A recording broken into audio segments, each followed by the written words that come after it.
Assalamualaikum warahmatullahi wabarakatuh. Selamat pagi anak-anak. Bagaimana kabarnya anak-anak di rumah? Mudah-mudahan anak-anak tetap sehat dan jangan lupa tetap semangat belajar meskipun dari rumah. Anak-anak sekalian yang saya cintai, yang saya banggakan, pada kesempatan ini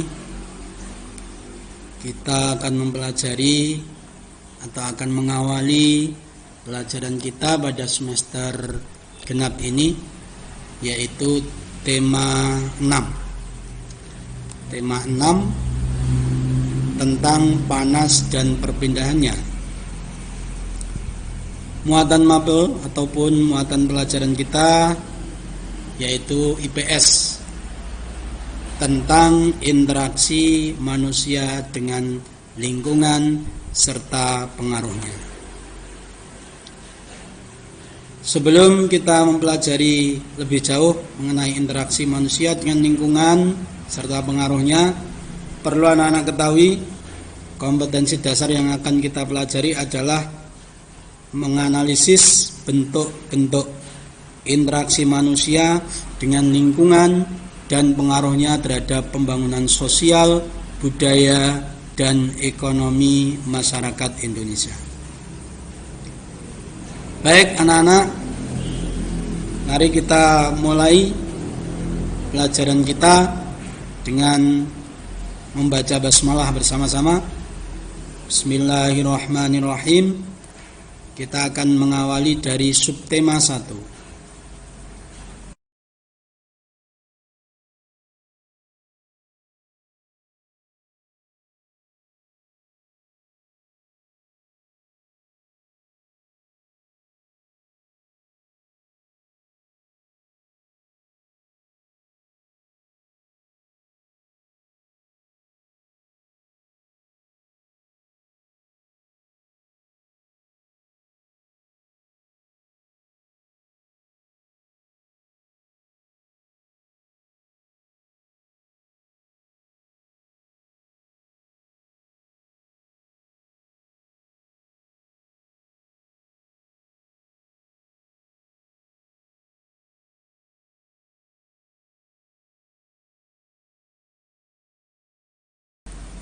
Subtema 1 yaitu suhu dan kalor.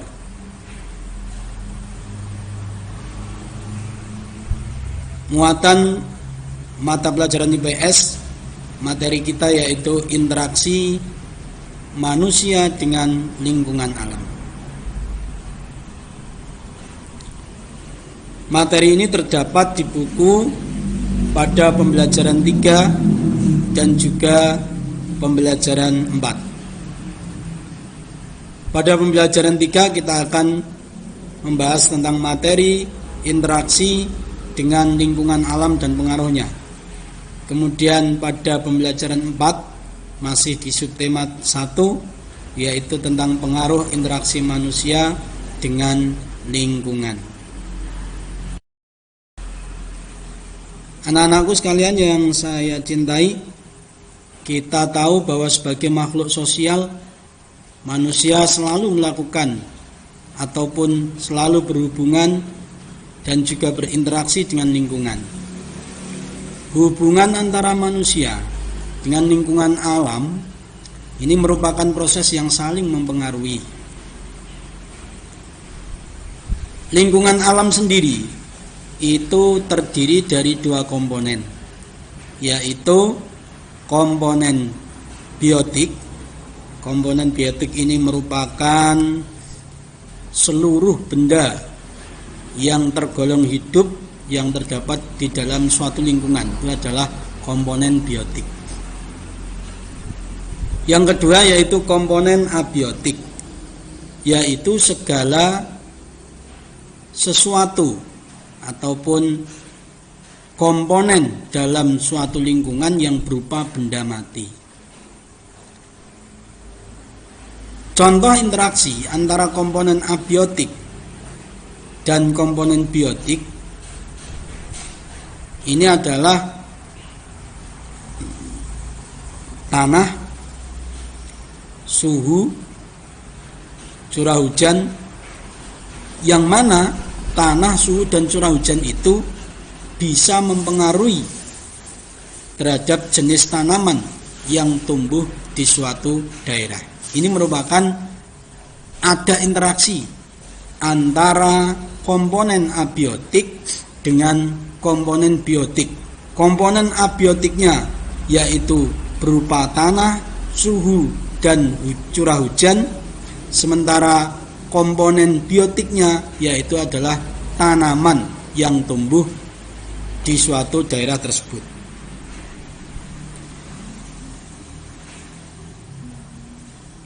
Berikutnya adalah interaksi manusia dengan alam. Itu dapat dikelompokkan menjadi dua. Yang pertama yaitu interaksi yang membuat manusia harus mampu menyesuaikan diri dengan alam. Jadi yang pertama, menuntut manusia untuk bisa menyesuaikan diri dengan alam yang ditempati. Misalkan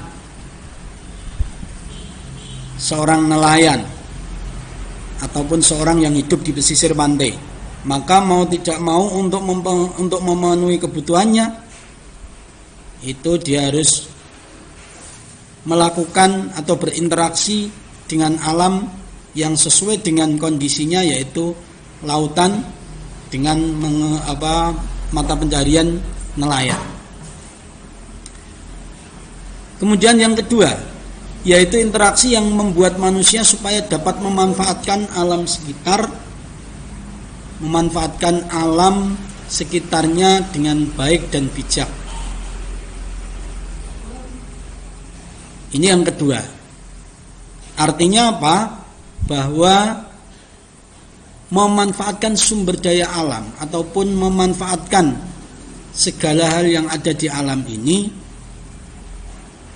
ketika kita ingin memperoleh manfaatnya ataupun ingin menggunakan manfaatnya, maka harus digunakan ataupun dimanfaatkan secara baik dan bijak.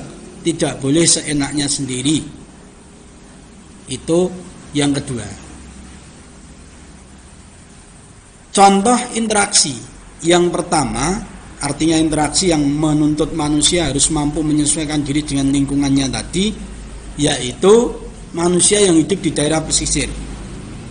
Maka ia akan berinteraksi dengan alam berupa lautan untuk memenuhi kebutuhannya dengan cara mencari ikan di laut. Kemudian contoh lagi di lingkungan dataran tinggi, manusia bisa berinteraksi dengan alam dengan sesuai kondisi alamnya, yaitu menjadi petani sayur ataupun yang lain sebagainya. Inilah interaksi, dua jenis interaksi. Yang pertama menuntut manusia mampu menyesuaikan diri dengan alam, dengan lingkungan setempat. Kalau yang hidup di pesisir pantai berarti menjadi nelayan, yang hidup di dataran rendah mungkin bisa bertani, yang hidup di dataran tinggi menjadi petani sayur ataupun jenis-jenis mata pencarian yang lain yang sesuai dengan lingkungannya. Baik, coba kita perhatikan gambar interaksi manusia dengan lingkungan alam berikut ini. Ada beberapa jenis dari gambar ini. Ini adalah masyarakat yang hidup di dataran tinggi. Mereka berinteraksi dengan alam, yaitu dengan cara menanam ataupun bertani sayur. Kemudian ini juga mereka berinteraksi dengan alam, memberikan pupuk ataupun memelihara tanamannya dengan cara menyemprot tanaman dengan cairan anti hama, ya, supaya tanamannya ini bisa tumbuh dengan baik. Kemudian Di sebelahnya ada gambar orang menanam padi. Ini adalah contoh interaksi manusia dengan lingkungan alam yang kebetulan di dataran rendah. Kemudian ada lagi yaitu petani garam. Ini juga merupakan interaksi manusia dengan lingkungan alam yang sesuai dengan lingkungannya, yaitu di tepi pantai mereka menjadi seorang petani garam. Terus yang terakhir adalah gambar seorang nelayan. Ini juga sesuai dengan lingkungan alamnya, mereka berinteraksi dengan lingkungan alam, yaitu menggunakan mata pencarian sebagai seorang nelayan mencari ikan.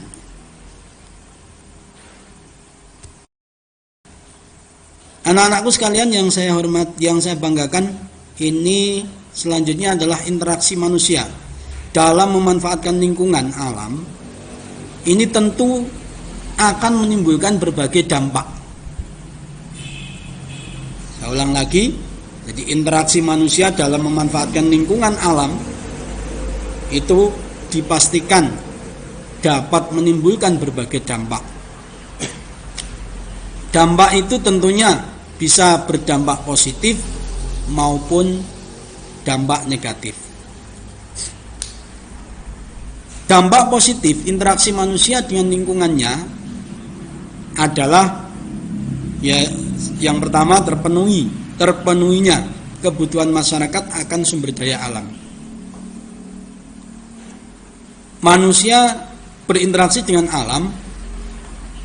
Contoh tadi misalkan petani berinteraksi dengan alam dengan menanam padi ataupun menanam jenis tumbuhan yang lain, ini berdampak positif karena dengan hal itu masyarakat ataupun orang tersebut tadi dapat memenuhi kebutuhannya ataupun sumber daya alam akan padi ataupun jenis-jenis sayuran atau tumbuhan yang lain ini bisa terpenuhi sesuai dengan kebutuhan yang dibutuhkan. Yang kedua, ini dapat meningkatkan kesejahteraan dan taraf hidup masyarakat. Jelas dampak positifnya manusia yang berinteraksi dengan lingkungan itu bisa menyebabkan ataupun bisa meningkatkan kesejahteraan dan taraf hidup seseorang ya, bisa meningkat melalui mata pencarian yang digeluti sesuai dengan lingkungannya. Kemudian yang ketiga, dampak positifnya adalah dapat mengurangi angka pengangguran. Karena dengan berinteraksi dengan lingkungan sesuai dengan tempat ataupun sesuai dengan kondisinya, maka pengangguran itu terkurangi karena punya mata pencaharian yang sesuai dengan lingkungan alam tersebut. Dan yang keempat, mempercepat pembangunan. Ini jelas dengan adanya interaksi manusia dengan lingkungan, maka secara tidak langsung juga dapat membantu percepatan pembangunan di negara kita. Anak-anak, mengenai interaksi tadi yang juga bisa berdampak negatif. Di antara dampak negatifnya ini adalah interaksi antara manusia dengan lingkungan ini bisa berdampak negatif. Di antaranya adalah terjadinya kerusakan sumber daya alam. Tentunya ini ketika manusia dalam memanfaatkan sumber daya alam terlalu seenaknya sendiri tanpa memperhatikan kelestariannya. Ini dapat terjadi kerusakan sumber daya alam. Yang kedua, interaksi manusia dengan alam jika dilakukan ataupun jika terjadi dengan tidak baik atau tidak seimbang, maka juga bisa mengganggu ekosistem alam.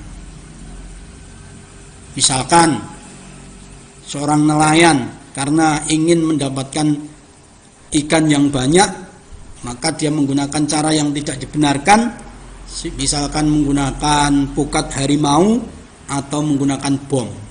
Ini tentu bisa merusak ekosistem lautan. Yang ketiga yaitu bisa mengganggu habitat asli dari flora dan fauna yang ada. Ya ini jelas, saya contohkan tadi, misalkan lautan tentu juga akan berpengaruh terhadap fauna yang ada di lautan. Di hutan misalkan, ketika ada orang yang berinteraksi dengan hutan dengan cara-cara yang tidak dibenarkan, maka juga tentu akan bisa merusak ataupun mengganggu habitat dari hewan-hewan hutan tersebut. Yang keempat, menimbulkan kerusakan dan pencemaran lingkungan.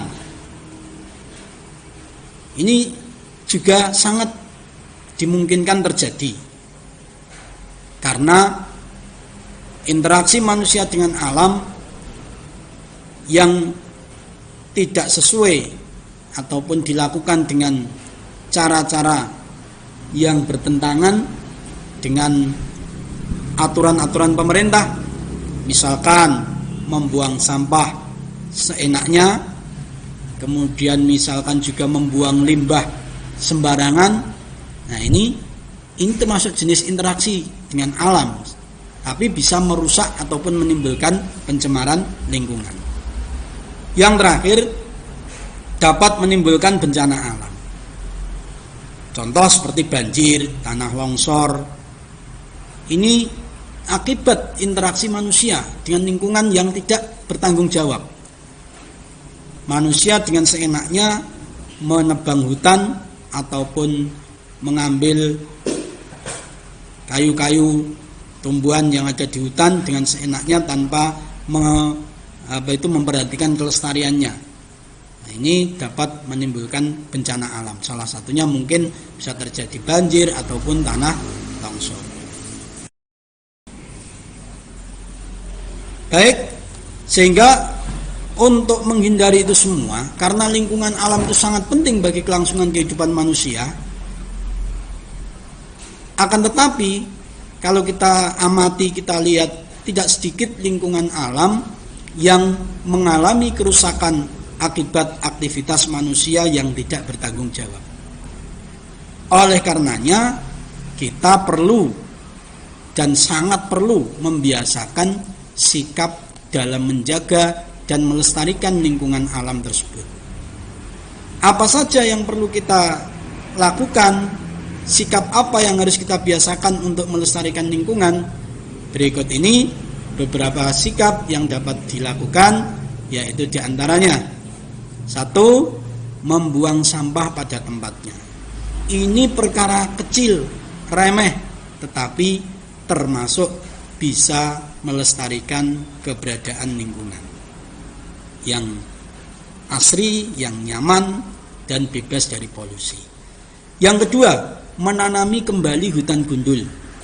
Jelas, hutan yang gundul ini kalau kita biarkan akan mengakibatkan bencana dan juga menimbulkan ketidaknyamanan dalam kehidupan kita.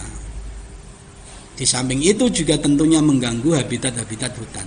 Maka menanami kembali hutan yang gundul ini termasuk menjaga kelestarian lingkungan.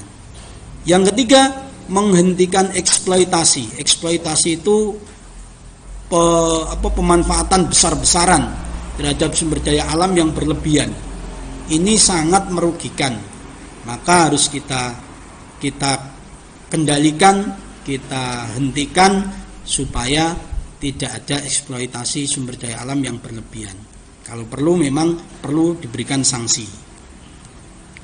Yang keempat, memberikan sanksi keras terhadap pelaku perusakan lingkungan. Ini tentu peran pemerintah di dalam hal ini sangat penting dalam rangka mengurangi ataupun bahkan memberikan jera terhadap para pelaku perusakan lingkungan. Yang kelima, yaitu meningkatkan kesadaran akan pentingnya kelestarian lingkungan. kelestarian lingkungan alam. Kita harus menyadari bahwa pentingnya kelestarian lingkungan itu diawali harus dari diri kita sendiri ya, diri kita sendiri. Kita mengawali melestarikan lingkungan itu penting karena manusia selalu hidup dan selalu membutuhkan yang namanya lingkungan. Tidak mungkin manusia bisa hidup lepas dari lingkungan alam, itu tidak mungkin.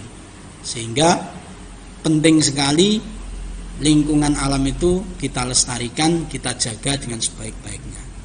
Kemudian yang terakhir yaitu melakukan daur ulang sampah. Ini adalah langkah yang bisa kita lakukan untuk menjaga kelestarian lingkungan alam. Anak-anak sekalian yang saya banggakan, demikian materi yang bisa Pak Nur sampaikan mengenai bagaimana interaksi manusia dengan alam dan pengaruhnya terhadap kehidupan kita. Untuk tugasnya, anak-anak bisa lihat, tolong dilihat gambar ini, perhatikan aktivitas gambar berikut. Ada gambar A, ada gambar B. Silahkan dilihat, diamati. Yang gambar A itu adalah ada seorang nelayan menangkap ataupun mencari ikan dengan cara apa? Pakai bom sama pakai, ini adalah pukat harimau ini ya, yang disebut istilah pukat harimau adalah ini. Kemudian yang gambar B ini ada penebangan hutan secara liar. Kemudian setelah diamati, kamu lihat gambar itu, jawablah pertanyaan berikut ini. Ini diselesaikan, dijawab, apa dampak negatif dari kegiatan yang dilakukan oleh seseorang ya, oleh orang-orang yang ada pada kedua gambar di atas, baik gambar A maupun gambar B, ini berdampak negatif apa tidak?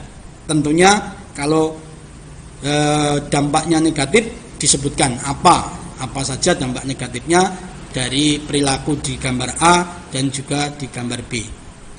Kemudian yang kedua, usaha apa yang kira-kira bisa dilakukan untuk memperbaiki dampak yang ditimbulkan pada gambar di atas. Ini dua persoalan ini silahkan dikerjakan, taruh di lembaran kertas, nanti bisa dikirimkan lewat Google Classroom ataupun lewat WA. Demikian, selamat mengerjakan tugas. Mudah-mudahan apa yang Pak Nur sampaikan ini sedikit bisa membantu anak-anak dalam belajar di rumah. Dan akhirnya, kurang lebihnya mohon maaf.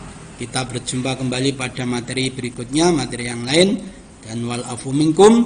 Wassalamualaikum warahmatullahi wabarakatuh.